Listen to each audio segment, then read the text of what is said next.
Bonjour les petits biscuits. Ce soir nous allons parler de book, de design et tout ce qui a trait au web design, graphisme, etc. Bonjour à Grim qui est là et qui nous fait un petit coucou, n'est-ce pas? Coucou Grim. Et nous allons parler de ces livres-là que vous pouvez voir ici, tous ceux que j'ai accumulés au fur et à mesure. Donc nous avons le nouveau guide du graphisme indépendant pour tous ceux qui veulent être freelance. C'est vraiment très complet, c'est un très bon livre. Alors je vais voir si je peux faire le focus un peu mieux. Donc voilà, on parle un peu de tout, de l'administratif, des notions de paiement, des notions de qu'est-ce que vous deviez mettre pour être freelance. Donc du coup pour s'inscrire en tant qu'auto-entrepreneur, qu'est-ce que la micro-entreprise, etc. Donc c'est vraiment très, très intéressant. Donc ça c'est le premier. Ensuite nous avons le métier du web designer. Le métier de web designer, oui, des collections Erol. Et ça, c'est vraiment un super livre qui est expliqué par un web designer, du coup, qui démontre un peu, enfin, qui essaie de transmettre sur son métier. Et du coup, il explique un peu tout. Oui, quand il a eu des travaux à rendre, tous les projets, il fait un peu une simulation de toute pas sa carrière, mais disons de A à Z, comment créer un projet, comment ça se passe avec le client, le feedback, etc. Voilà, donc c'est vraiment très intéressant. Ensuite, vous avez le design graphique pour écran, qui est un très beau livre, pareil, pour le web, du coup, puisque c'est pour écran. Et c'est tout ce qui est web design, colorimétrie, typographie, etc., etc. Très complet aussi. Très beau livre. Ensuite, nous avons Choisir ses couleurs pour le web. D'Erol aussi. Erol, ils font toujours de très bonnes choses, hein. C'est une très bonne collection. Et là, c'est la colorimétrie pour le web. Et pareil, indispensable. Alors, vous avez des gammes de couleurs, comment créer une palette de couleurs, etc. Donc, c'est vraiment très intéressant. Choisir ces couleurs pour le web. Après, il n'est pas dit que vous retrouveriez exactement les mêmes livres. Peut-être que d'ici là, ils ont fait des éditions augmentées, qu'ils ont changé à peu près un peu le nom. Sinon, le prochain livre, c'est la chaîne graphique, tout ce qui est pré-presse, impression et finition. C'est tout la chaîne graphique de A à Z, à peu près. Et c'est un bouquin hyper complet, comme vous pouvez le voir, il est très gros. Il y a de quoi faire.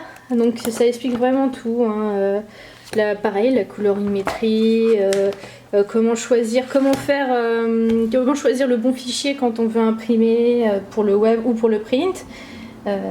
Surtout là c'est le print, hein, plutôt en l'occurrence. Voilà pour la chaîne graphique. Et nous avons le manuel de design graphique, connaître les règles du graphisme et l'art de les détourner, des éditions du Node. Donc là c'est vraiment un manuel pour tout ce qui est graphisme.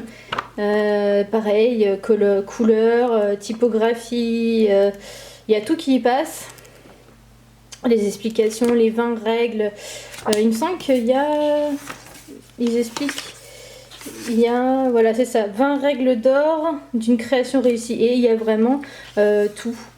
Du relief, encore du relief, sans hiérarchie, pas de trajet, pas de cacophonie visuelle, moins c'est mieux. Enfin, ils expliquent vraiment à leur manière comment créer un bon graphisme, quelque chose de tangible et qui surtout tient la route. Donc du coup de tangible, c'est logique. Donc vraiment très bon livre aussi. Ensuite, nous avons plus technique, tout ce qui est code. Vous avez le HTML5 et CSS3 pour des sites responsive design, responsive web design. Et franchement, ça c'est pas mal du tout. C'est un très bon livre, bon pour travailler, hein. Vraiment, c'est vraiment du code à l'état pur. Mais c'est bien pour tout ce qui est. De toute façon, sachez que en ce moment, ce qui marche le plus, ce sont les sites responsive design. Il faut pas rêver, il faut que ce soit adapté à tous les écrans, à tout type d'écran, tablette, smartphone, etc. Sachant qu'on a tous, qu'on peut vouloir consulter site web sur du coup son smartphone ou bien sur sa tablette ou bien sur un écran d'ordinateur portable qui est petit, 13 pouces, 15 pouces, etc. Ou alors sur des très grands écrans, 27 pouces, etc. Donc du coup, il faut que ça s'adapte à tous les écrans, à tout type d'écran. Ensuite, vous avez un livre qui s'appelle Savoir tout faire avec. Bon là, c'est avec Illustrator. Ce sont des tutoriels et c'est le premier volume. C'est pas mal fait et vous avez un CD à la fin.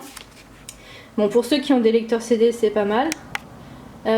Et ça permet d'avoir des ressources graphiques pour aider justement à mieux comprendre les tutoriels.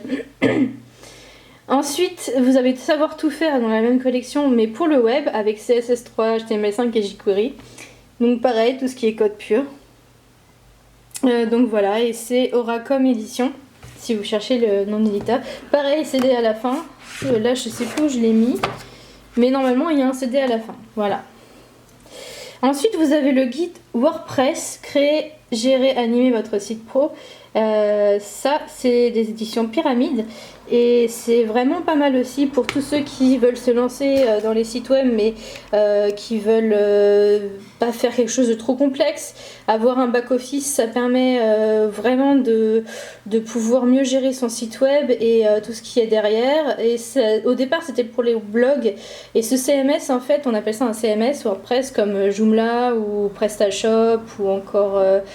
Qu'est-ce qu'il y avait d'autres Enfin, il y a encore pas mal d'autres petits sites, enfin petits CMS comme ça, plateformes qui permettent vraiment d'accéder à l'arrière et de pouvoir tout changer. Ensuite, vous êtes plus sur la typographie. Nous avons What the Font, du coup, qui est vraiment sympathique aussi comme petit ouvrage. C'est tout ce qui est sur la typographie, donc c'est vraiment pas mal du tout. Ensuite, vous avez dans la même collection que le métier de web designer des rôles, la typographie web. Donc pareil, il y a un très petit bouquin, mais vraiment complet. Il coûte pas cher, il me semble que c'est 12 €, non 15 € celui-là. Mais en tout cas, c'est vraiment accessible à tous et c'est assez complet. Et enfin, vous avez les fondamentaux de la typographie. Et je crois que c'est les éditions Pyramide aussi. Et là c'est pareil, on vous explique un peu tout ce qui est typo, les typographes, etc. Enfin c'est un peu, c'est très bien expliqué, c'est très bien fait, très bon ouvrage aussi. Donc je recommande. Enfin, j'achète pas vraiment n'importe quoi, j'achète pas des choses qui ne me plaisent pas. Généralement je regarde très longtemps à l'avance, je regarde les avis, je feuillette quand je vais dans des librairies, etc. C'est pas n'importe quoi. Donc voilà, donc je vous conseille de faire la même. Mais là, je vous ai présenté vraiment de très bons ouvrages. Maintenant, à vous de voir si vous en trouvez d'autres, s'il y en a d'autres qui vous plaisent dans le même style. Je vous conseille vraiment de feuilleter et comment dire, de vous familiariser avec le livre, afin de pouvoir savoir si c'est ce qui vous correspond ou pas. Voilà les petits biscuits, sur ce je vous laisse et la prochaine fois nous ferons un autre tour de ce qui reste de mes artbooks. Donc vous voyez qu'il y a de quoi faire. Hein. Voilà, allez, salut tout le monde!